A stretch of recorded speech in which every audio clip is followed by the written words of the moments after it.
Labadiena visiems, aš esu Tomas. Džiaugiuosi, kad prisijungėte prie dar vienos Lietuvos mokinių neformaliojo švietimo centro vykdomo pamokų ciklo pažinimo voratinklis pamokos. Šių pamokų metu su mokiniais bei suaugusiais informacija įvairiausiamis temomis dalinasi žymus Lietuvos gamtininkai, mokslininkai ir aplinkosaugininkai. Praėjusią savaitę gamtos fotografas Boris Belčev pristatė savo profesiją ir papasakojo, ką turi žinoti kiekvienas norėdamas sekti jo pėdomis. O pamokos pabaigoje uždavė jums kelis klausimus, į kuriuos atsakė 5-12 klasių mokiniai galėjo laimėti vertingų prizų. 30 vaikų išbandė savo jėgą šiame iššūkyje, o 5 geriausius atsakymus pateikę mokiniai yra šie: Gabija, Raseinių Viktoro Petkaus mokykla 8 klasė, Titas, Rumšiškių Baranausko gimnazija 7 klasė, Domantas, Klaipėdos Aukuro gimnazija 9 klasė, Skaistė, Plungės rajono Kelių gimnazija 7 klasė, bei Milda, Vilniaus Žvėryno gimnazija 7 klasė. Ačiū už puikius atsakymus, laukite žinutės, kurioje pranešime, kokiu būdu įteiksime jums prizą. Tinklalapyje lmns.lt galite rasti savo atsakymo aptarimus. Na, šiandienos pamokos gale pateikti klausimai bus skirti 9-12 klasių mokiniams. Paspauskite nuorodą šį įrašą apačioje ir iki lapkričio 29 dienos, tai yra šio sekmadienio vakarą, pateikite atsakymus ir galbūt kitą savaitę tavo vardas bus paminėtas tarp 5 nugalėtojų. O kad nepraleistumėte pažinimo voratinklio pamokų, rekomenduoju prenumeruoti mūsų YouTube kanalą ir sekti naujienas Facebook puslapyje LMNŽC gamtinio ir ekologinio ugdymo skyrius. Šiandienos pamokoje apie tai, kaip atrodė Žemė praeityje, iš kur mes tai žinome ir kaip šias žinias galime panaudoti norint nuspėti, kas bus ateityje, papasakos mokslininkas paleontologijos dėstytojas profesorius Andrejus Spiridonov, dirbantis Vilniaus universiteto geologijos ir mineralogijos katedroje. Klausančios pamokos rašykite komentarus įrašo apačioje, profesorius Spiridonovas pasistengs atsakyti į jūsų klausimus. Taigi, pradedame pamoką. Šiandien pakalbėsime apie paleontologiją ir geologiją ir kokiu būdu šie mokslai gali mums padėti nuspėti ateitį, dabartį ir praeitį. Taigi, kodėl svarbu tyrinėti geologinę praeitį? Na, visų pirma, geologinė praeitis tai yra visų įvykių, kurie įvyko mūsų planetoje metraštis, pradedant kosminiais įvykiais, taipogi pačiais Žemės viduje vykusiais įvykiais ir įvairiais biotiniais ir klimato pokyčių įvykiais. Tai yra geologija, tai iš principo mokslas apie visą pasaulį, apie tai, kokiu būdu mes galime apie tai sužinoti iš uolienų, nuosėdų, mineralų ir fosilijų. Ir jeigu mes Žemės istoriją prilygintume Eifelio bokštui, kaip rašė žinomas 20 amžiaus paleontologas Ignas G. Gouldas, tai tuomet mūsų rūšies Homo sapiens istorija tai būtų sluoksnis ant to bokšto viršaus. Ir žmonių istorija sudaro kažkur tai 200, galbūt 300 tūkstančių metų, bet tai yra niekas palyginus su visa Žemės istorija, kuri truko 4,5 milijardų metų. Jeigu mes pasižiūrėtume šitie 200 tūkstančių metų, tai yra, jeigu jas sudalintume į priešistorę ir istoriją, tai pamatytume, kad netgi šitame intervale priešistorė arba geologinė istorijos dalis yra žymiai didesnė nei istorinė žmogaus istorijos dalis. Nes istorija, ji iš principo prasidėjo tada, kada atsirado pirmieji rašytiniai šaltiniai, tai čia veikiausiai apie 6000 metų. Tai reiškia, kad 194 tūkstančiai metų tai yra istorija, kurią galima pamatyti tik tai netiesiogiai, tai yra tyrinėjant įvairius sluoksnius, kaulus, lyginant su įvairiais aplinkos pokyčiais, kurie tuo metu yra užfiksuoti fosilijose ar nuosėdose. Taigi, geologijos istorija yra labai didžiulė ir mes praeityje galime pasisemti informacijos dabarčiai ir ateičiai pažinti. Tai kaip mes sužinome apie geologinį amžių? Na, čia parodytas Gubbio Italijoje, kur atsidengė kreidos ir paleogeno periodo sluoksniai. Tai yra perėjimas per vieną didžiausių masinių išmirimų per gyvybės istoriją, kada asteroidas trenkėsi į Žemę ir po savęs paliko tokį nedidelį įrydžio sluoksnelį. Na ir dėl savo epinio vaizdo jis buvo parengtas Games of Thrones filme, kuriame apsistoja Daenerys Targaryen, tai yra tai vadinama Dragonstone. Tai čia jau kitaip nei to istorija. Šitos valėjas susidarė ne magminių procesų metu, o susikloščius sluoksniams jūros dugne. Ir būtent tos sluoksnius mes galime iškoduoti, naudojantis įvairiais geologiniais metodais. Kokiu būdu mes sužinome apie geologinį amžių? Tai yra pats svarbiausias metodas, tai iš tikrųjų yra įvairių nestabilių arba tai vadinu radioaktyvių izotopų ir jų radiogeninių dukterinių izotopų santykių matavimas. Iš tikrųjų egzistuoja labai daug įvairiausių izotopų, kurias galima panaudoti, kai kurie iš jų yra tinkami labai seniems įvykiams datuoti, kai kurie labai jauniems. Ir patys pagrindiniai tai yra urano izotopai, tai yra 238, 235 ir toris 232. Ir kiekvienas iš šitų urano izotopų ir torio izotopų galų gale sukuria po skilimų grandinės švino atitinkamus izotopus, kurie irgi skiriasi savo masėmis, tai reiškia, kad jų atomų sudėtyje yra skirtingi neutronų skaičiai. Ir kas yra įdomu, kad šitie, tai vadinami atominiai laikrodžiai, izotopiniai laikrodžiai, jie pasižymi skirtingomis skilimo konstantomis ir skirtingais pusėjimo periodais. Tai urano 238 atveju tai yra beveik 4,5 milijardo metų, 235 tai yra 700 milijonų metų ir torio tai yra 14 milijardų metų, tai yra pirmykštis toris, kuris susidarė pirmosiose žvaigždėse, tai pusė jo dar nesuskilo per visą likusią visatos istoriją. Tai jeigu tos žvaigždės susidarė prieš 13 milijardų metų, tai skilimo pusperiodis yra 14 milijardų metų, tai didžioji dalis jo vis dar yra. Tai dėl tokios ilgos skilimo trukmės mes jos galime panaudoti labai senų geologinių įvykių datavimams. Tai yra tokių įvykių, kurie vyko prieš 100 milijonų metų ar netgi milijardus metų.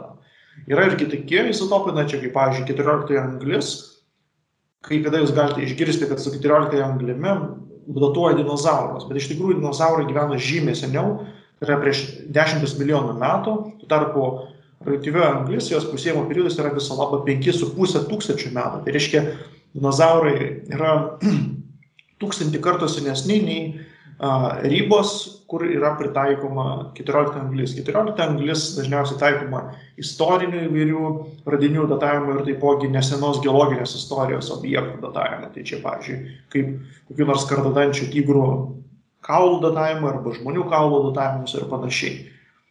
Taigi mes turime labai didelį pasirinkimą izotopų, kuriuos galime panaudoti datuojant, tiesiogiai datuojant liekanas. Tačiau viena yra pakankamai nemaža bėda, ta, kad įvairius cheminiai elementai, kaip ir motininiai, taip ir dukteriniai, jie pasižymi skirtingomis cheminėmis savybėmis ir dažnai, jeigu vienas elementas pasilieka kristalo viduje, kitas gali būti išplautas įvairių geocheminių procesų arba veikiant metamorfizmui, atkaitinimui ir panašiai. Tai dėl šitos priežasties mokslininkai naudoja šitos elementus datavimui ne bet kokius mineralus, o tam tikrus, kurie yra patys patvariausi. Tai pats patvariausias mineralas, geologiškai pats patvariausias, kuris įvairias geologinės sąlygas gali ištverti, tai yra tai vadinamas cirkonas. Tai yra cirkonio silikatas ir jis yra nepaprastai kietas, jis mūsų skalai būtų apie 9, tai yra jis minkštesnis nei deimantas, tačiau kuo jis geresnis nei deimantas, tuo, kad deimantas jis nepakelia temperatūrų ir deguonies buvimo, jeigu jį pakaitinti, jis sudegs kaip degtukas. Tuo tarpu cirkonis, reiktų jį kaitinti iki 1000 ir aukštesnės 1000 laipsnių temperatūros ir aukščiau, kad jam kažką tai padaryti. O chemiškai jis yra labai inertiškas, tai netgi jeigu jį išplauna kažkas, tai jis nepasikeičia, nesudūlo, o toks ir lieka. Cirkono mineralai jie yra tokie patvarūs, kad dažnai jie pergyvena ištisas kontinentų generacijas. Tai yra, susidaro magma, iš jo susidaro kažkokios tai magminės uolienos arba vulkanai, jie po to sudūla ir šitie kristaliukai jie yra išbarstomi po smėlį.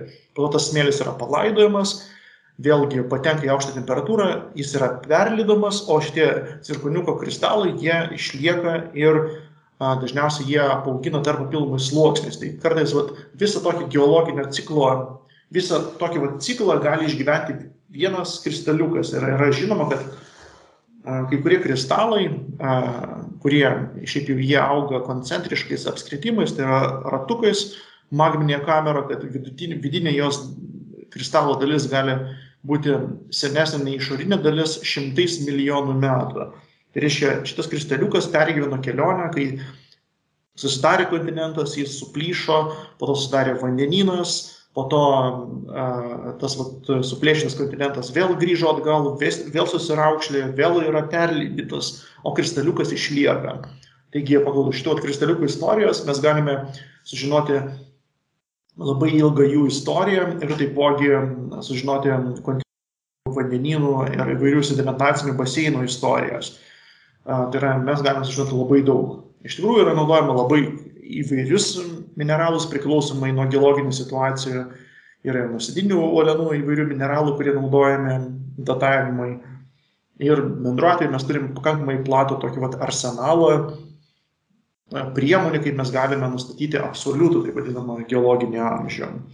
Jeigu mes žiūrėtume į nuosėdines uolienas, ten dažniausiai būna žymiai mažiau tokių mineralų, kurių mes galime panaudoti tiesiogiai datuojant. Užtat mes naudojamės pačios evoliucijos procesu, kad jis sukuria vis naujas rūšis, kurios laike 100% neatsikartoja savo sandorą ir užtat vieną kartą suradę fosiliją mes galime pasakyti, koks yra. Tai yra, mes galime pasakyti, kad jį gyvena tam tikrame laikotarpyje, vis tikrinant jų fosilijų radimą, lyginant su kitom fosilijom.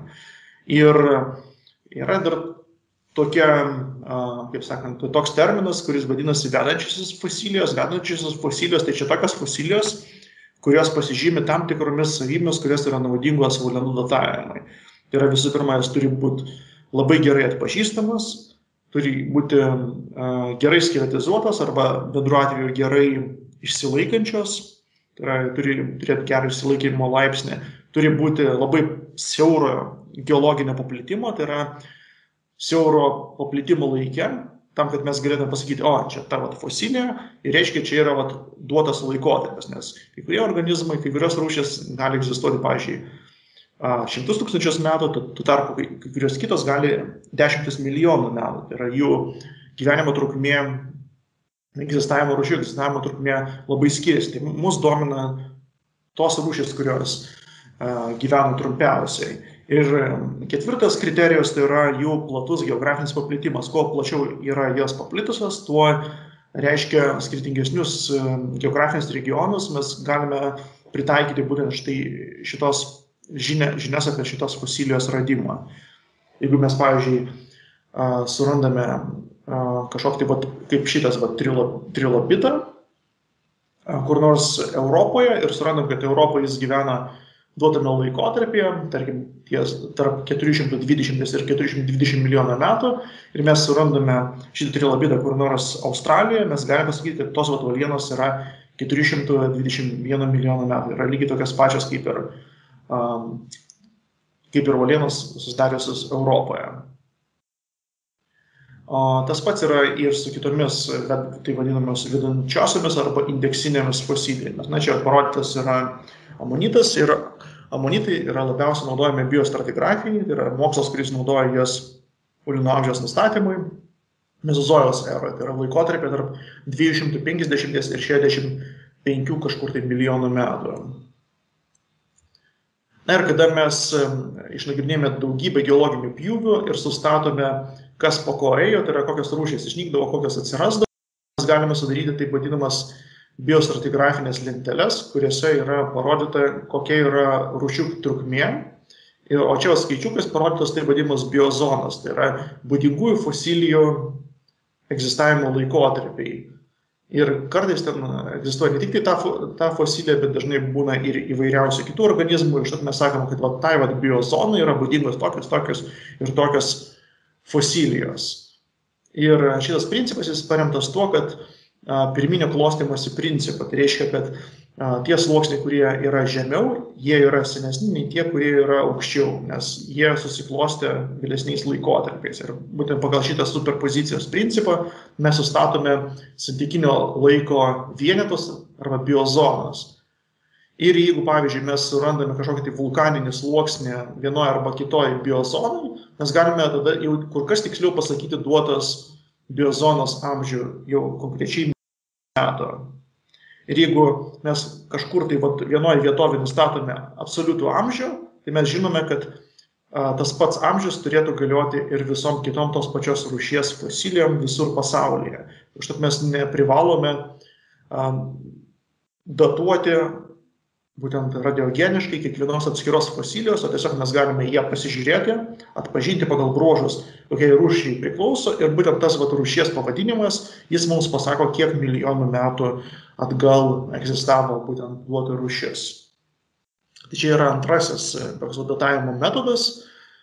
Trečiasis metodas tai yra vadinamas sekų stratigrafijos metodas arba metodas, kada mes galim nustatyti santykinį irgi amžių pagal bendrus pasaulyje matomus sinchroniškus globalius pokyčius. Dažniausiai, kaip pavyzdžiui, trenkėsi, tarkim, asteroidas į Jukatano pusiasalį ir išmetė labai didelį kiekį įvairių medžiagų, tarp kurių yra ir irydis.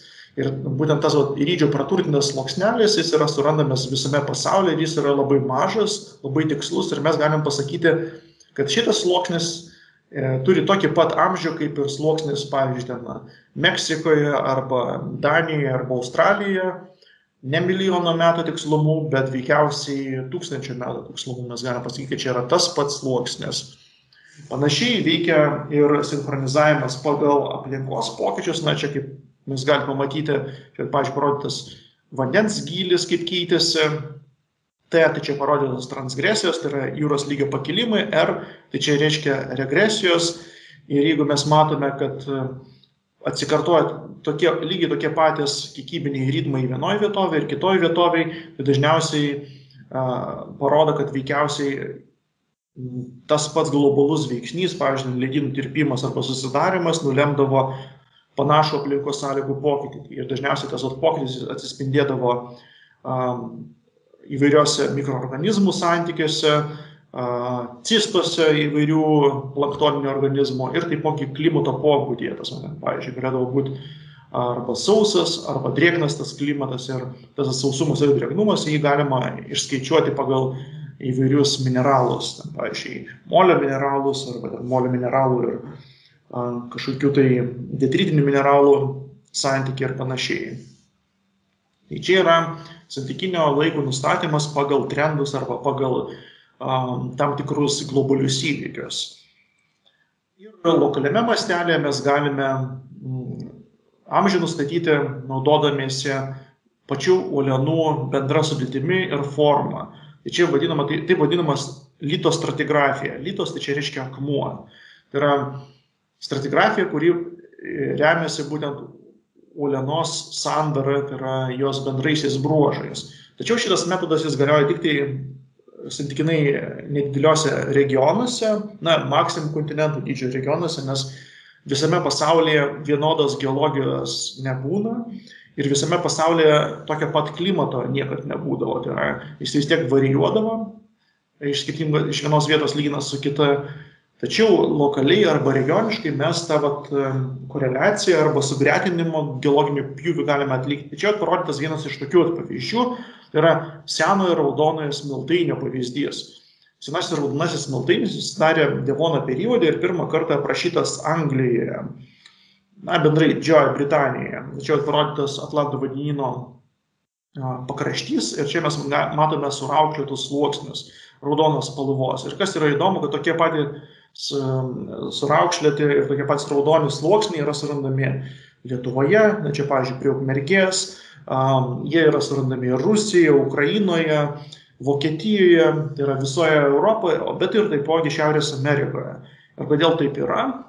Ogi todėl, kad tuo metu pagal įvairius paleogeografinius duomenis mūsų Europą, tai čia šita dalis ir didžioji dalis Šiaurės Amerikos, štai šita dalis, jie sudarė vieną superkontinentą, tai vadinama Laurusija, ir tarp jų buvo didžiulis toks kalnynas, ir dėl to, kad jie buvo tropinėje ir subtropinėje zonoje, čia mes galime pamatyti, kad čia yra tropikas arba pusiaujas, nulinė platuma, čia mes matome, kad didžioji dalis to kontinento buvo pietuose. Ir ten, kur Lietuva yra, tai čia buvo tokia pailga sausringa zona. Ir šita zona jį taipogi tęsiasi ir į Šiaurės Ameriką, ir į Vakarų Europą, ir iki Grenlandijos. Ir tos raudonus mildainius mes galime surasti visame šitame regione ir jų atsiradimo priežastis yra mūsų superkontinento pakliuvimas į tam tikras paleogeografinės sąlygas, gausus kalnų kiekis, kuris leido susidaryti labai dideliam kiekiui nuosėdinės medžiagos, jiems yrant. Ir tokiu būdu mes galime pasakyti, kad čia yra tas pats laikotarpis, nes daugybė įrodymų nurodo, kad čia yra tie patys priežastiniai ryšiai. Tai čia uolienų amžiaus nustatymas antikinis lokaliame mastelėje arba regioninėme pagal uolienų sudėtį. Taigi mes apsiginklavę šitais įvairiais metodais, šitų metodų yra ir žymiai daugiau, ten ir pagal magnetinio lauko poliškumą, tai yra kur anksčiau būdavo šiaurės polius arba kur pietų polius galima sužinoti, pagal astronominius ciklus galima datuoti, pagal įvairiausius metodus. Tai yra mokslininkai yra išradingi žmonės ir kada mes visą šitą suvedame, tai yra sinchronizuojame visus sluoksnius iš įvairiausių pasaulio dalių, tai mes galime daug ką pasakyti. Tai yra, ką mes galime pasakyti apie pasaulį, tai yra mes galime pasakyti apie pasaulį viską. Tai yra galbūt ne viską, bet labai daug iš tikrųjų. Tai yra pradedant nuo astronominių procesų, kurie galėjo turėti įtakos Žemei, pačių Žemės entogeninių procesų, kaip ant plokščio judėjimo, arba ten kokių nors magmos pliumų iškilimo, ar ten paleogeografinių pokyčių iki gyvybės evoliucijos pokyčių. Ir mes galime sužinoti, kokiu būdu aplinkos tos transformacijos ir dinamika nulėmė evoliucija ir kokiu būdu gyvybė prisitaikė prie to, arba neprisitaikė. Nes įvykdavo daugybė masinių išmirimų, kurie nušluodavo didžiąją dalį gyvybės, pakeisdavo jos vystymosi eigą radikaliai priešingomis kryptimis. Ir bendru atveju atskleisti, kokiu būdu kaip atrodė tie praeities pasauliai.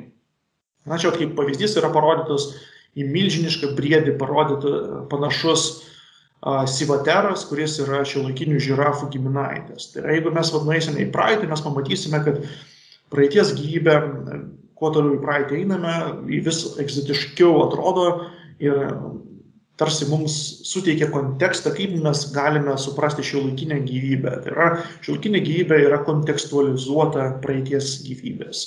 Tai mes pagal praeities gyvybę, pagal praeities pokyčius galime pasakyti, kas yra normalu, kas nėra normalu, ko mes galime tikėtis ateityje, ko dabartyje. Ir pagal tas pačias rūšis mes galime nustatyti, kokios buvo praeities sąlygos, žinodami, pavyzdžiui, kokiose sąlygos egzistuoja šiuolaikinės rūšis ir tų sąlygų visuma į vadinamą nišą, yra įvairūs nišos tipai, yra fundamentinė niša, tai yra, kur iš principo gali egzistuoti kokiose sąlygose organizmas, potenciali niša, tai yra aplinkos sąlygos, kurios egzistuoja Žemėje, ir realizuota niša, tai yra niša, kurioje iš tikrųjų gyvena šitie organizmai. Ir realizuota niša ir potenciali niša, jis skiriasi dėl to, kad ne visur, kur galėtų egzistuoti organizmai, ne visur jie patenka dėl tam tikrų geologinių, klimatinių ar biotinių veiksmų. Ir žinodami šitas organizmo egzistavimo ribas ir turėdami daugybę organizmų, mes galime ir jų fosilį mes galime tiksliai nustatyti, kaip keitėsi klimatas. Ypač tas galioja įvairiems funkciniams požymiams, kaip, pavyzdžiui, dantų sandara, pagal dantis, pavyzdžiui, mokslininkai atkuria, koks buvo drėgnumo kiekis, tai yra kiek kritulių būdavo praeityje, kokia vidutinė temperatūra, kiek miškų būdavo, nes būtent dantis funkciškai susieja kanopinius organizmus su jų žolinė aplinka, o tos žolės ir augalai, jie labai jautriai reaguoja į aplinkos klimato pokyčius. O galima ir tiesiog augalus nagrinėti ir pagal augalus atkūrinėti tą klimatą, nes augalai, jie taip greitai per savo gyvenimą negali pasitraukti iš ten, kur gyvena, tai reiškia, kad jie turi ištverti visas sąlygas, kurias gali duoti gamta duotoje vietovėje. Tai mes irgi praėjusiais metais išspausdinome tokį tyrimą, kuriame nagrinėjome čepkelių raistą Lietuvoje ir bandėme atskleisti, kaip keitėsi klimatas nuo paskutinio ledynmečio ištirpimo iki Vytauto didžiojo kažkur tai laikų, iki 1300 metų mūsų jau eros.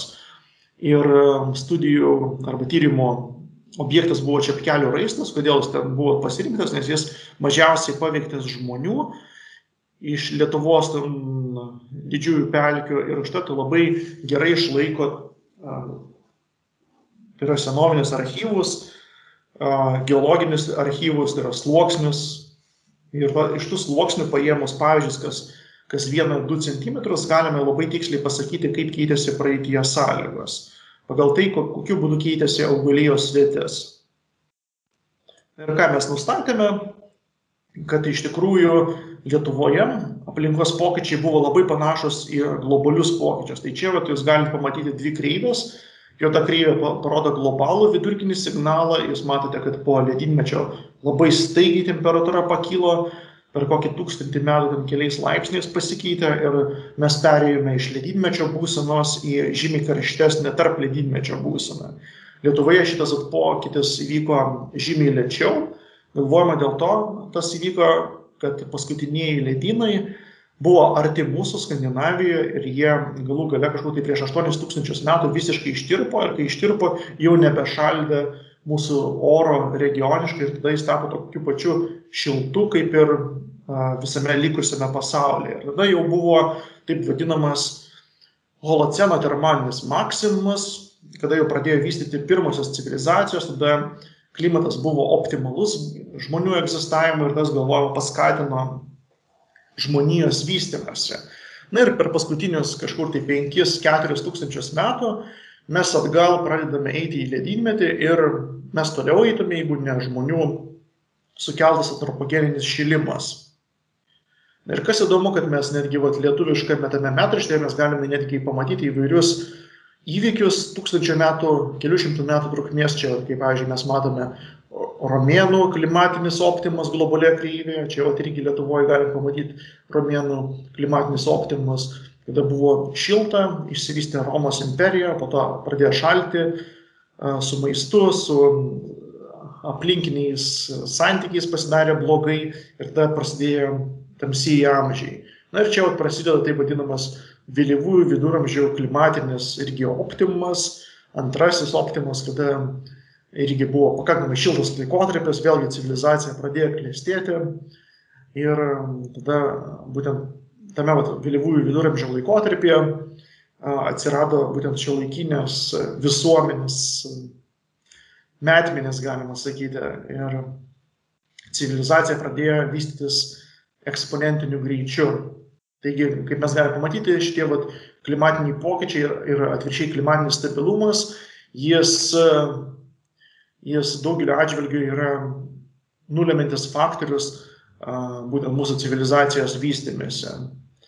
Ir nors ir mes matome, kad čia įvyko ganėtinai didelis pokytis, o po to mes matome tokį tolygų šaltėjimą, bendrų didesnių mastų mes po to pamatysime, kad holoceno laikotarpis, tai yra metų, yra pakankamai stabilus laikotarpis klimato atžvilgiu, žymiai stabilesnis nei tai, ką patyrė mūsų tolimesni protėviai Homo sapiensai. Tai yra, šitas klimato stabilumas yra labiau išimtis ir sudaro tik 5 procentus visos mūsų istorijos kaip Homo sapienso. Kas yra įdomu, kad naudojantis irgi geologiniais duomenimis, mes galime pamatyti, kad mūsų tas klimatas jis yra paveikiamas daugybės įvairiausių veiksnių. Tame tarpe ir mes nagrinėdami pamatėme, kad labai didelę įtaką turi ir saulės aktyvumo pokyčiai. Ir labiausiai tas saulės aktyvumas jis paveikia aukštas platumas, tai yra arktinės platumas. Galvojama, kad saulės ciklo metu pasikeičia ultravioletinių spindulių srautas ir jis labiausiai prikaitina stratosferą, tai yra viena iš viršutinių atmosferos sluoksnių, kai jis pakaista žiemos metu, jis tada pradeda spausti troposferą, tada būna tokie šalčio pliūpsniai į Šiaurės Ameriką, į Europą ir Aziją. Ir, pavyzdžiui, paskutinį kartą toks buvo pliūpsnis, tai prieš 3 metus, jis irgi siejamas su saulės būtent aktyvumo pokyčiais. Ir tuomet buvo labai šalta žiema. Ir tokių saulės aktyvumo cikliškumų yra daug, nuo trumpiausių tokių 11 metų iki 86 metų, iki 200 metų ir panašiai. Tai yra Mūsų klimato pokyčiai nulemi visos didelės hierarchijos priežasčių. Kai kurios iš tų priežasčių yra trumpos ir periodinės, čia kaip pavyzdžiui Saulės ciklai, kai kurios yra atsitiktinės, kaip pavyzdžiui kokių superugnikalnių išsiveržimai.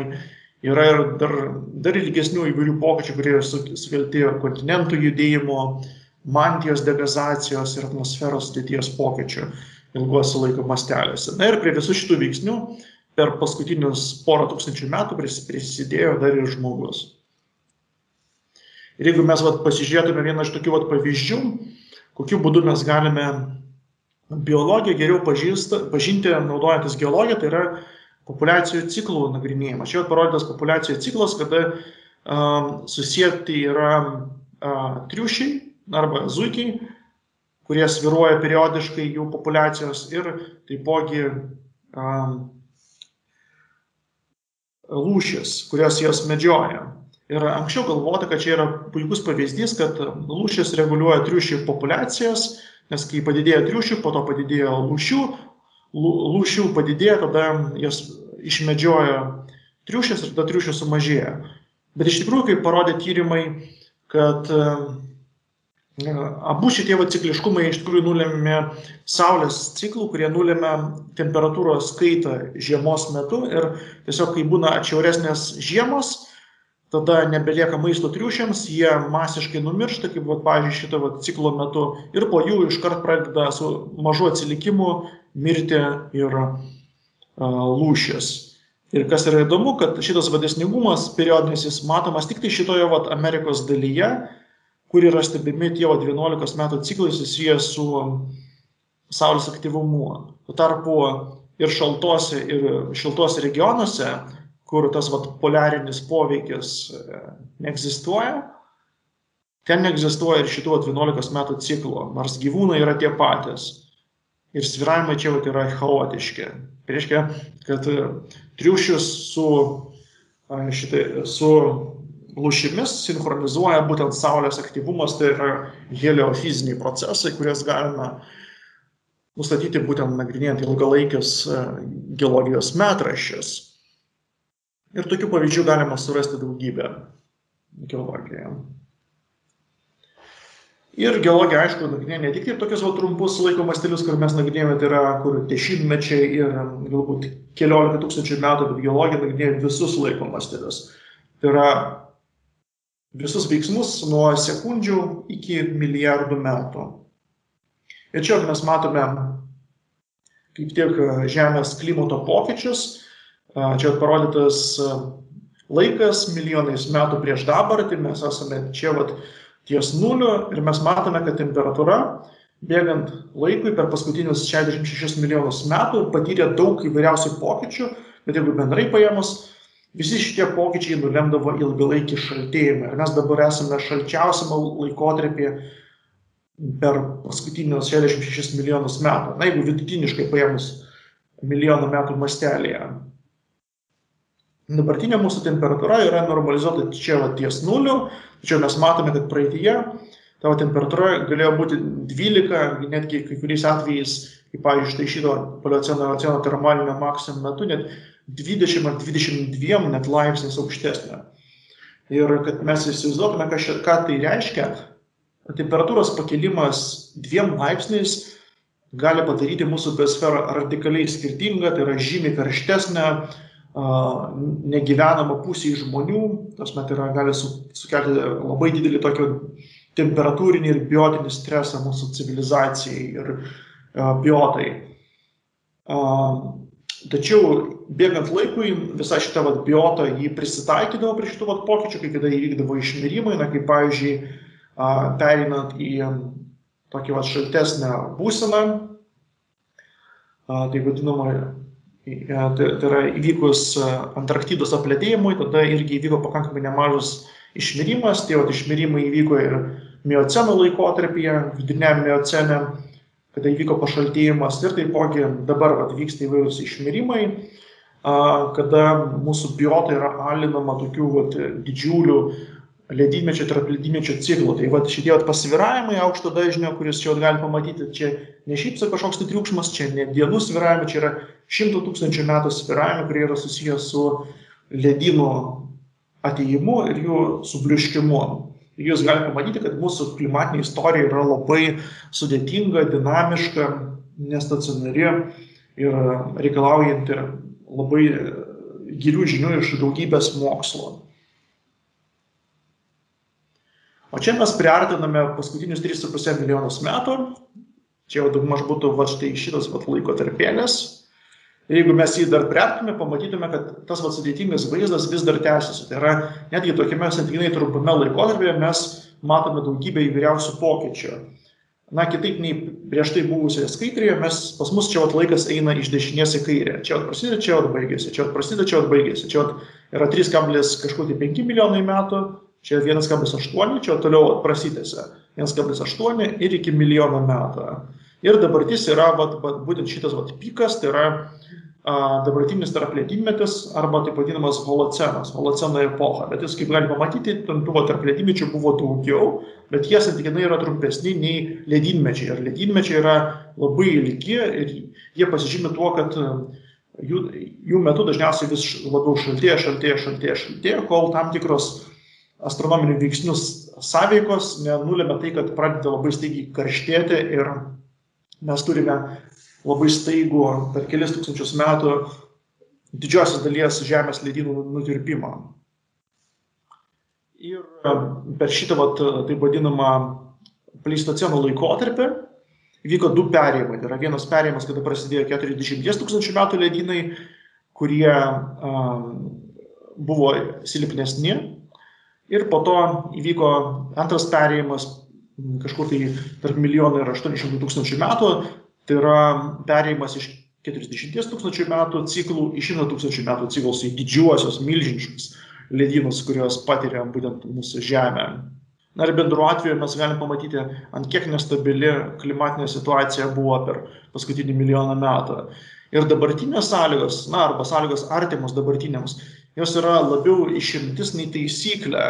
Ir mes galime pamatyti, kad tokios pikinės temperatūros, kuriomis pasižymė būtent dabartinė gamta, jos sudaro viso labo net daugiau nei 5% visos vėlyvojo pleistoceno istorijos, tai yra paskutiniųjų milijoną metų. Tai yra norma iš tikrųjų yra būti giliame ir šaltame ledynmetyje, kur yra šaltas ir sausas, labai atšiaurus ir chaotinis klimatas. Jūs galite įsivaizduoti, kokias sąlygas turėjo ištverti ir nepalūžti mūsų protėviai, kovodami už būvį, kaip ir daugybė kitų organizmų. Jeigu mes dar priartinsime štai šitą paskutinį ciklą, čia mes paėmėme šitą ciklą ir jį vėlgi dar kartą priartiname. Ir mes matome, kad ramybės ir čia nėra. Čia yra paskutinis tarpledynmetis ir po to po truputį eina į vis stipresnį ledynmetį. Tačiau tas perėjimas, čia yra parodyti du metraščiai, tai yra vienas yra iš Antarktidos ledo stulpelio, o kitas yra iš Grenlandijos, tai yra šiaurės pusrutulio klimatą labiau parodo. Ir mes matome, kad yra labai staigus atšalimai, labai staigus atšilimai ir bendru atveju klimatas ilgainiui yra nenuspėjimas ir toks chaotinis. Ir šitie galvojama tokie labai didelės amplitudės svyravimai, jie nulemdavo ir rūšių išnykimus, ir biotinius pasikeitimus, ir galvojam, kad kažkur tai vienas iš tokių pasikeitimų, galbūt štai šitas pasikeitimas nulėmė tai, kad žmonės irgi patyrė, tai vadinamą butelio kaklelio efektą ir beveik vos neišnyko iš tikrųjų. Pagal genetinius įrodymus mes esame labai visi panašus ir galvojama, kad visi mes atsiradome nedaugiau nei iš poros tūkstančių žmonių. Tai įsivaizduokite, visa žmonių populiacija buvo sumažėjusi iki 2000. Galbūt visoje Žemėje prieš tai egzistavo kokius gal 100 000, 200 000 žmonių. Na ir bet kuriuo atveju dėka tokio chaotiškumo klimato mūsų populiacija labai stipriai negalėjo užaugti, nes kiekvienas augimas buvo sustabdomas, sunaikinamas priešingų jėgų arba atšalimo, arba kaip tik pakarštėjimo labai staigaus. Ir kada iš tikrųjų žmonių rūšis pradėjo klestėti ir kada jį pradėjo ekspansija po pasaulį ir iš 100 000 pavirto pradžiai milijonus, po to 100 milijonų ir dabar jau milijardus pasiekė. Ir visą šitą istoriją mes atlikome per šitą laikotarpį, tai yra per paskutinius 11-12 tūkstančių metų, tai yra holoceno epochoje. Ir kaip jūs galite pamatyti, kad Štai šitas mūsų intervalas nei turi kažkokių tai stiprių trendų, nei šaltėjimo, nei šiltėjimo ir taipogi šitie šalčio įvykiai, nors matosi keli jų yra ir jie, jeigu dabar įvyktų, būtų labai labai galingi mums atrodytų, tačiau jie yra niekas palyginus su tuo, kas buvo būtent pleistoceno epochoje. Taigi, ką mes iš to galime išmokti, tai kad ledynmetis yra norma, dar ledynmetis, kuomet išsivystė žmonių civilizacija, yra išskirtis, tai yra Europos kontinentas, Azija ir Šiaurės ar Pietų Amerika, kurios yra padengtos miškais. Miškai iš tikrųjų yra labiau išimtis nei norma būtent visame šitame laikotarpyje. Ir mes galime pamatyti, kaip atrodė klimatinės zonos apibendrintos paskutinio ledynmečio maksimum metu, tai mes matome, kad ekstremalios dykumos sudarė kažkur tai apie pusę pasaulio. Štai čia, šiaurėje, čia buvo šalia šitų arktinių dykumų gigantiški ledynai, tokie pat gigantiški ledynai čia buvo Amerikoje. Ir čia į pietus buvo ne miškai, o tundrastepės, tundros savanos ir panašiai. Tas pats buvo ir Amerikoje, ir tose tundrastepėse ir tundros savanose egzistavo gigantiška megafauna. Pietuose irgi Amazonijos nebuvo kaip tokios, miškų ištiso buvo atskiri lopinėliai ir didžioji dalis čia irgi buvo savana arba stepės arba pampos, kaip jas vadinamas Pietų Amerikoje. Tas pats buvo ir Afrikoje, Sahara buvo žymiai didesnė ir žymiai sausesnė, iš kur mes tai žinome, dėl to, kad Atlanto vandenyno geologinėse pjūvėse mes surandame iki 10 kartų daugiau dulkių prisikaupusių nei šiuo metu. Tai reiškia, kad tas sausas oras dominavo šitame regione ir neždavo tas dulkes iš Afrikos ir uždengdavo dulkių audromis būtent Šiaurės ir Pietų Ameriką. Ir Australijoje Viktorijos dykuma buvo žymiai atšiauresnė ir taip toliau. O čia mes galime pamatyti, kad ekstremalios dygumos šiuolaikinėme pasaulyje yra labai mažos ir pagrinde dominuoja pas mus taip vadinamas humidinis klimatas, tai reiškia minkštas, drėgnas palyginimui su pleistoceno klimatu. Ir būtent šitose juostose, žaliai parodytose, gali augti tankus medžių sąžalynai. Mes galime čia pasižiūrėti detaliau į tą visą vaizdą. Yra pilkai parodyti ledynai, ten tikrai niekas negyvena, neišskyrus galbūt kai kurios mikrobus, kurie ledynų properšose gali išgyventi, bet jokios ledynus gyvybės ir visur dengia arktinės dykumos ir taipogi gigantiškos tundrastepės, kuriuose egzistavo megafauna, paskui kurią sekė žmonės, kurią medžioja žmonės ir kurį medžioja žmonės. Taigi, pasižiūrėti, koks yra didžiausias ir svarbiausias biomas priešistorėje, kitaip nei mums gali atrodyti iš mūsų istorinės patirties, iš knygų aprašymų, iš tai, ką tiesiogiai pamatė istoriniai žmonės, tai nėra senstepė. Tai yra stepė, atviras biomas, kur gali egzistuoti gigantiški gyvūnai. Šiuo metu stepės vis dar egzistuoja Pietų Rusijoje, Ukrainoje dalyje Ukrainos, Kazakstano, Mongolijos, bet jos dažnai yra naudojamos žmonių ūkiui ir tikrųjų, kaip sakant, pirmykščių senstepių yra labai labai mažai pasaulyje. O tai yra pats svarbiausias biomas per paskutinį milijoną metų. Tai, kad stambus gyvūnai, jie egzistuoja žolynuose pagrinde, o ne miškuose, tai įrodo ir Afrikos pavyzdys, ir tie žolynai dažnai yra palaikomi gigantiškų gyvūnų. Čia kaip pavyzdys yra afrikinis dramblys, ir jeigu neegzistuotų afrikiniai drambliai, tai labai greitai savanas jos pavirstų miškais, nes ten pakankamai daug yra drėgmės. Ir kai yra mokslininkai padarė eksperimentą, atitvėrė visiškai savanos plotus nuo dramblių ir ką jie pamatė, kad iš tikrųjų jie labai greitai apauga miškais ir jų produktyvumas stipriai sumažėja. Tai reiškia, šitą megafauną, didieji žvėrys, jie yra teigiami ekosistemų inžinieriai, kurie skatina bioproduktyvumą, rūšių įvairovę ir panašiai. Na, Lietuvoje toks ekosistemų inžinierius yra bebras, kuris sukuria labai didelę landšaftinę įvairovę. bet aišku, mūsų kontinente jis priešistorėje buvo ne vienintelis ir nesvarbiausias, svarbiausią vaidmenį irgi atliko dramblių giminaičiai, tai yra mamutai, taipogi gauruoti raganosiai ir kita megafauna. Tai reiškia, kad pačio klimato neužtenka, kad egzistuotų žolynai, tam reikia ir organizmų, kurie yra prisitaikę valgyti žolės ir žolės prisitaikytų, kad juos valgytų tie gyvūnai. Tai turi būti megafauna. Ir kada egzistuoja megafauna, galvojama, jos egzistavimas gali dalinai stabilizuoti klimatą. Ir mes pamatysime, kokiu būdu tas įvyksta. Ir jeigu tai bendrai pasižiūrėjus, tai yra einant į praeitį, ta megafauna jie egzistavo visose kontinentuose ir jeigu mes nukeliautume į Europą prieš 50 000 metų, mes pamatytume, kad ji irgi yra dominuojama labai stambių žvėrių, stambių plėšrūnų. Dažnai mes sakome, kad girių karalius yra vilkas, kad jis medžioja ką nori, bet iš tikrųjų tundrastepėje vilkas būtų buvęs ne ką svarbesnis nei šiuo metu Indijoje yra šakalas. Tai yra trečio kokio lygmens plėšrūnas, po to, kai pavalgo ten didžiosios katės, po to pavalgo hienas ir po to tik tai ateina šuniniai žinduoliai.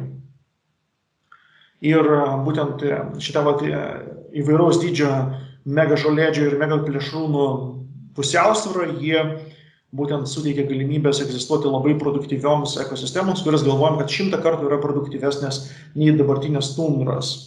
Na, čia kaip pavyzdys yra kitas plėšrūnas Europoje egzistavęs, tai yra urvinė hiena, krokutas pelėja.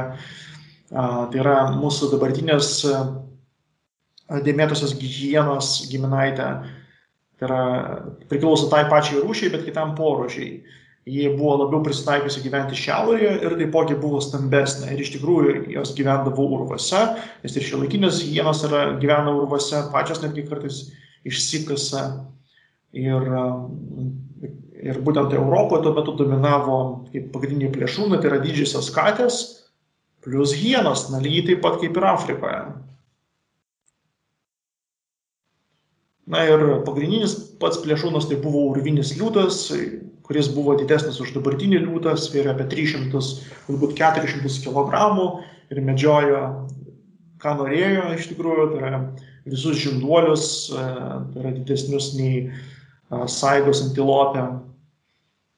Ir šitie gyvūnai galvojam, kad buvo sakralūs žmonėms, nes žmonės piešinius, įvairias skulptūras jų darydavo, nečiau tai yra parodyta vienas piešinys iš Šovė urvo Prancūzijoje, kur puikiai parodyta perspektyva ir sėlinančių liūtų būrys paskui augalėdžius, nes jūs matote, nes liūtai žiūri į vieną pusę, čia mes matome bizonus įvairius ir čia irgi yra pačioje gauruotosios raganosios. Ir galvom, kad žmonės norėdavo susitapatinti su tais liūtais, kad jie juos garbindavo, netgi turėdavo statulas liūtažmogių, galvojama, kad čia galėjo būti jų aukščiausioji dievybė, tai yra stepinis liūtas.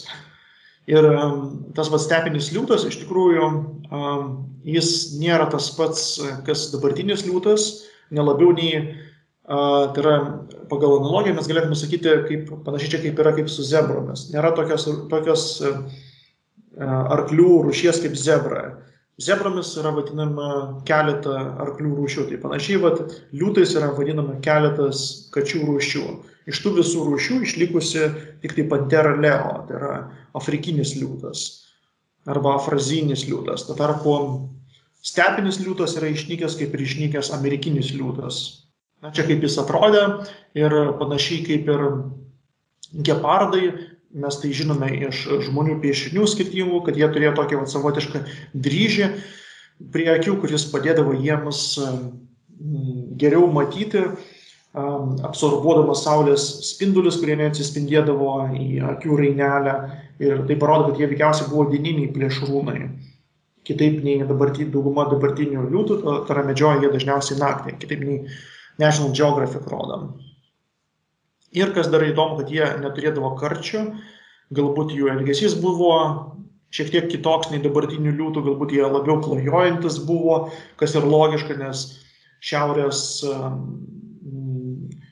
faunos, patirdavo žymiai kontrastingesnį klimato režimą ir yra žinoma, kad vykdavo migracijos didelės pagal įvairius stabiliuosius izotopus, kurie parodo, kokį vandenį gerdavo tie gyvūnai. Tai veikiausiai jie neturėdavo ginti savo teritoriją, tiesiog jie vaikščiodavo paskui tas bandas, kaip ir žmonės galvojam, kad vaikščiodavo paskui tas stambių žinduolių bandas ir jas medžiodavo. Tai, o karčiai dažniausiai reikalingi tam, kad patinai galėtų tarpusavėje grumtis ir apsaugotų jų kaklą. Tai reiškia, kad jų ekologija šitų arktinių stepinių liūtų buvo kitokia nei šiuolaikinių Panthera leo liūtų. Analogiškas vaizdas, bet dar įvairesnis buvo Šiaurės Amerikoje, be to, kad Šiaurės Amerikoje egzistavo amerikiniai liūtai, kurie buvo dar didesni nei stepiniai liūtai. Šalia jų egzistavo ir kardadančiai katinai, tai yra Smilodon fatalis, tai yra fatališkasis kardadantis, kurie medžiodavo milžiniškus kupranugarius, dramblius, mastodontus, ir kitą gigantišką megafauną. Toks pats vaizdas buvo ir Australijoje. Tik tai Australijoje gigantiškų gyvūnų vaidmenį užėmė jau strebliniai, čia parodęs diprotodontas, tai yra gigantiškas vombatas, raganosio dydžio, svėrės apie 2-3 tonas. Šalia jų buvo gigantiškos kengūros, kurios buvo 3 metrų ūgio. Ir kas yra įdomu, kad aukščiausias plėšrūnas buvo ne žinduolis, nors buvo ir žinduolių plėšrūnų, kaip pavyzdžiui streblinis liūtas, kuris svėrė 100 kg, bet pagrindinis vis dėlto plėšrūnas buvo gigantiškas varanas Megalania, kuris buvo 7 metrų ilgio ir galėjo sverti iki 1 tonos. Tai yra toks roplys monstras, kuris gaudydavo, būtent medžiodavo gigantišką Australijos megafauną. Ir yra žinoma, kad žmonės ir šitą megafauną koegzistavo tarpusavy kokius gal 20 000 metų, kol iki ledynmečio maksimumo, kada aplinkos sąlygos labai stipriai pasikeitė, kas labai atsiliepia ir išmirimo greičiams, ir žmonių populiacijos praretinimui. Čia parodytas vaizdas, 2 super plėšrūnai Australijoje, kurie buvo ropliai. Reiškia, roplių amžius dar Australijoje nebuvo pasibaigęs, kai jau atėjo mūsų rūšies žmonės, tai yra aborigenai. Tai jūs čia galite pamatyti varaną, tai yra varanas ar Megalania priscus ir kanopinis krokodilas Quincana, tai yra ir egzotinių krokodilų įvairių egzistavo, kurie medžiodavo tą megafauną. Taigi, kur pasisuksi, visur pasaulyje buvo gigantiški žinduoliai ir dabartinė būsena, kada gigantiškų žinduolių yra labai mažai arba jie yra apriboti tik tai porą kontinentų, tai yra Afrika ir iš principo Pietryčių Azija, kur egzistuoja drambliai, yra labai didelė išimtis visoje apskritai evoliucinėje istorijoje, nes per visą tą laikotarpį, per 300 milijonų metų, gigantiški organizmai jie išnykdavo tik tai per masinius išmirimus. Tai galvojama, kad per paskutinius 50 000 metų įvyko būtent selektyvus gigantiškų padarų išnykimas. Galvojama, prie to galėjo prisidėti labai čiaurus ir chaotinis klimatas, dėl kurio beje žmonės vos per plauką neišnyko. Ir taipogi žmonės, kurie galėjo destabilizuoti tas pažeistas ekosistemas, jeigu įsivaizduojate, labai sumažėja gigantiškų gyvūnų arealą ir žmonės ten per daug šiek tiek išmedžioja kažkokios rūšies grobį ir tada tie plėšrūnai išnyksta, dingsta kontrolė ekosistemą ir tada vyksta ekosistemos kolapsas.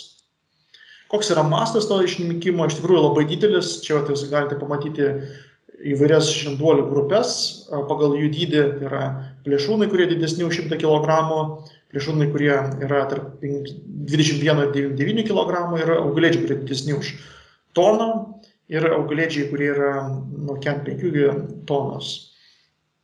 Ir vieni skaičiai čia viršuje parodo, kiek yra išlikusi, o tasme apačioje čia parodo, kiek jų būtų, jeigu nebūtų to pleistoceno išnykimo. Tai, pavyzdžiui, Amerikoje dabar yra 2 gigantiški plėšrūnai, tai yra rudasis lokys ir baltasis lokys. Tuo tarpu išnyko 7, tarp kurių yra 2 kardadančių kačių rūšis, gigantiškasis Amerikos liūtas, gigantiškasis lokys, baisusis vilkas ir panašiai.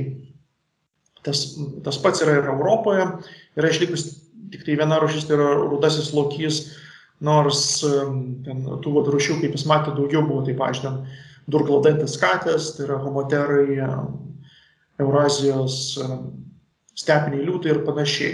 Tas pats yra ir su gigantiška megafauna ir jūs galite pamatyti, kad tas kontinentas, kur dabar mums asocijuojasi mažiausias su gigantiška fauna, turėjo daugiausiai rūšių. Tai čia yra Pietų Amerikoje. Pietų Amerikoje gyvena netgi 20 rūšių gigantiškų žinduolių, kurių masė viršijo 1 toną. Tai yra buvo ir gigantiški tinginiai, ir drambliai kelių rūšių, netgi kelių genčių ir taip toliau. Tas pats yra ir Europoje, tas Eurazijoje, tas pats yra ir Afrikoje, ir visose kitose kontinentuose. Labiausiai, aišku, nukentėjo, kuo didesnė masė buvo, tuo labiausiai nukentėjo. Galvojame, kodėl didesnės masės organizmai galėjo labiau nukentėti, dėl to, kad jie šiaip reikalauja kur kas didesnio maisto kiekio, kai yra sąlygos stabilios, tai yra patys konkurencingiausi, tačiau kada sąlygos labai stipriai pasikeičia, jiems tada atsiranda labai didelė išnykimo rizika.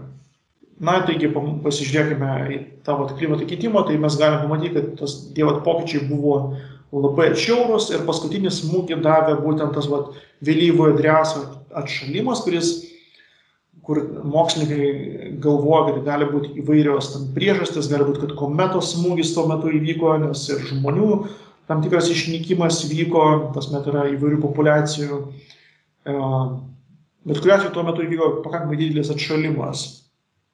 Tas yra faktas. Na ir vėliau po to perinant į holoceną viskas stabilizavosi ir iki kol žmonės ir jų civilizacija nepradėjo vėlgi viską destabilizuoti. Tai jeigu praeityje pagrindinis destabilizuojantis veiksnys buvo pats klimatas ir žemės sistema, tai dabar žmonės, kaip čia pasakius, mūsų tą ilgą ramybės laikotarpį, kuriame klestėjo mūsų civilizacija, nori destabilizuoti. Na, ne visai nori, bet taip jau gaunasi, kad žmonės savo veiksmais daro didžiulę planetos lygmens eksperimentą, kuriame patys yra eksperimentinės muselės drozofilos. Ir ką daro žmonės? Žmonės išmeta labai didelį CO2 kiekį, tarp kitų, aišku, dalykų, bet šiuo atveju mums čia svarbus CO2 kiekis, ir nuo CO2 kiekio priklausys tai, ant kiek pakils temperatūra. Tai čia parodys skirtingi scenarijai, tai yra, kad žmonės per savo istoriją išmes 1 teratoną, 1,5, 3,5 ir 5 teratonas anglies sudegins ir atitinkamai CO2 išmes. Paskutinis pesimistiškiausias scenarijus būtų, jeigu mes sudegintume visas prieinamas naudingasias iškasenas per 500 metų, tada temperatūra galėtų pakilti 8 laipsniais ir mes atsidurtume klimatą, kuris buvo panašus į tą, kuris buvo prieš 30 milijonų metų. Tai yra, mes toli nueitume nuo savo tipinio klimato ir būtų labai didelė rizika civilizacijos išnykimui ir netgi galbūt žmonių išnykimui. Ir netgi jeigu mes, galime pamatyti, čia yra optimistinis scenarijus, antras pagal optimistiškumą ir pesimistinis scenarijai, jeigu mes netgi neišmetinėsime daugiau CO2, tas CO2, kuris prisikaupia atmosferoje, jis geologinių veiksnių bus pašalinimas labai lėtai. Tai veikiausiai šitoje šiltoje atmosferoje mums teks gyventi dar 10 000 metų. Tai yra ne mums, o mūsų palikuonėms, tai yra žmonėms, kurie gyvens jau po mūsų. Mes pamatysime tik tai šito viso gražumo pradžią. Ir dėl šitos priežasties mums neužtenka vien tik tai mažinti tą CO2 išmetimą, bet mes turime galvoti, kaip daryti, kad tą CO2 laidoti geologiškai ir bendru atveju, kaip mums keisti ekosistemas, kad CO2 kaupimas paspartėtų, kad išėmimas iš atmosferos ir padarytų sąlygas vėl labiau gyvenamams žmonėm ir visai likusiai biotai. Nes nei žmonės, nei jokie kiti padarai negyvena tokioje karštoje atmosferoje jau kelis milijonus metų. Tai veikiausiai nei viena rūšis nėra egzistavusi tokioje šiltoje atmosferoje, kokie bus per artimiausius kelis šimtus metų. Ir vienas iš tokių projektų, kaip mes galime padėti būtent šitam anglies fiksavimui ir ekosistemų atkūrimui, Tai yra tai vadinamas Pleistoceno epochos parkas, kurį propaguoja toks rusų mokslininkas Zimovas, daug mokslinių straipsnių, Nature žurnaluose, kitose žurnaluose yra parašęs ir ką jis nori padaryti, tai jis nori surasti funkcinius analogus šitom arktiniam tundrastepio ekosistemom, kam to reikia, dėl to, kad tos ekosistemos buvo žymiai produktyvesnės ir jos žymiai efektyviau išimdavo CO2 iš atmosferos. Visų pirma, jie stabilizuos anglies kiekio augimą atmosferoje. Visų antra, jie galėtų būti kaip ir maisto šaltinis žmonėms, nes šylant klimatui pietuose labai trauksis, kaip sakant, žmonėms tinkamas gyventi zonos ir tiesiog žmonių lauks badas, tai yra pasaulinis badas. Ir kas gali, kaip sakant, būtent padėti, tai čia iš principo Pleistoceno periodo analogų apgyvendinimas šiaurės platumose, tai čia galėtų būti stumbrai, kurie galėtų būti bizono analogai, jiems aišku reikėtų adaptuotis arba galima būtų padėti su kryptinga atranka, galbūt netgi genetinė inžinerija, arkliai, kurie šiaip natūraliai egzistavo tundrastepėse, jos irgi apgyvendinti į tą patį biomą. Netgi galvojam, kad kai kurios naminės gyvulius, kaip tas pačias mongolinės karvės, dar labiau pripratinti, tai yra išvesti tokias formas, kad būtų atsparios būtent šalčiai, žiemos šalčiai. Ir iš stambesnių žinduolių tai azijinius dramblius atgal atversti į mamutus, jeigu taip galima sakyti, tai yra, jeigu vykdyti labai tokį intensyvę atranką, galbūt kažką panašaus galima būtų išvesti, nes azijiniai drambliai irgi turi kailį, nors daug kas nežino to ir tiesiog labai maži genetiniai pokyčiai gali turėti, kaip sakant, labai didelis fenotipinius pokyčius. Na ir aišku, kad šitos ekosistemos efektyviai funkcionuotų, joms yra reikalingi stambus plėšrūnai. Ir vienas iš tokių plėšrūnų galėtų būti liūtas, kaip mes matėme, tai yra tundrastepėse medžiojo stepinis liūtas, tai čia mes galime panaudoti tai vadinamą barbarijos liūtą, tai yra Panthera leo, tai yra tas liūtas, pagal kurį pavadinta visa rūšis, nors dėl išmedžiojimo ir gyvenamosios erdvės susitraukimo Šiaurės Afrikoje, dėl to, kad žmonių populiacija didėja, jie laukinėje gamtoje išnyko, tačiau jų palikuonių yra zoologijos soduose ir jie yra atsparesni šalčiai nei pietinės Afrikos liūtų porūšiai. Ir netgi, galbūt po keliolikos kartų galėtų atsirasti tokios formos, kurios būtų visiškai atsparios Šiaurės Sibiro, Šiaurės Kanados, Šiaurės Aliaskos temperatūroms. Ir ten galima būtų paleisti liūtus, kurie kontroliuotų būtent šitos gigantiškus žolėdžius. Ir kaip tuomet pasikeistų ekosistemos pagal visus duomenis. Tai yra visų pirma atsistatytų jų tą pirminę funkciją, tai yra produktyvumas padidėtų, galvojama 100 kartų, nes šiuolaikinės kerpių ir mažų medžių, krūmelių, krūmokšnių dominuojamos tundros yra labai neproduktyvios. Ir visų antra, jos stabilizuos anglies ciklą, nes žolės turi gilesnės šaknis ir jos kiekvienų sezonų, jos iššąla ir ten pasilieka amžinajame iššūkyje. Tokiu būdu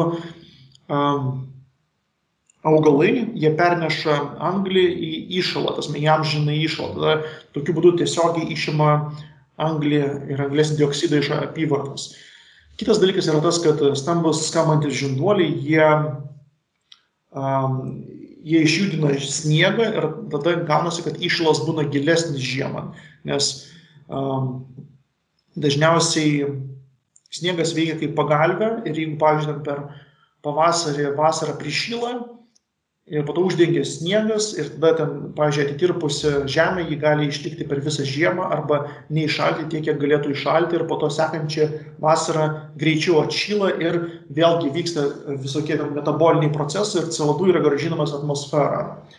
Taipogi žolynai turi didesnę lipedą nei miškai ir tundros Ir albedas tai yra atspindėjimas saulės spindulių, tai yra grąžina saulės spindulius atgal į kosmosą, tokiu būdu atšaldo būtent visą mūsų klimatą. Ir jeigu uždėjot žolyną, jie išsiplėstų iki, galbūt ne iki pleistoceno masto, bet žymiai didesni pasidaryti nei dabar, tai tas irgi padėtų stabilizuoti klimatą, ne per CO2, bet per albedą. Tai yra tiesiog daugiau saulės spindulių atspindėtų atgal. Ir taipogi sumažėtų metano emisija, dėl to, kad žoliniai augalai kur kas efektyviau evapotranspiruoja vandenį, tai yra pasausina dirvą, tai yra žolynai sukuria sausesnę aplinką ir tas stabdytų būtent metano gamybą, o metanas yra kur kas stipresnės šiltnamio dujos nei CO2. Tai dar vienas žingsnis būtent klimato stabilizavimui. Užbaigiant mūsų paskaitą, pamoką, aš jums užduosiu vieną klausimą ir tie, kas jį geriausiai atsakysite, gausite prizus iš neformaliojo švietimo centro. Taigi, jei mes bandysime atkurti pilnai funkcionuojančias ekosistemas, kuriuose klestėtų megažolėdžiai, kokią didžiąją katę siūlytumėte apgyvendinti Europos miškuose? Tai yra pas mus. Taigi, ačiū už dėmesį. Viso gero. Ačiū profesoriui Spiridonovui už įdomią pamoką. Nepraleiskite progos atsakyti į profesoriaus užduotus klausimus. Jei mokaisi 9, 10, 11 ar 12 klasėje, spausk ant nuorodos šio įrašo apačioje, įvesk savo atsakymus ir galbūt laimėsi puikių gamtinių prizų.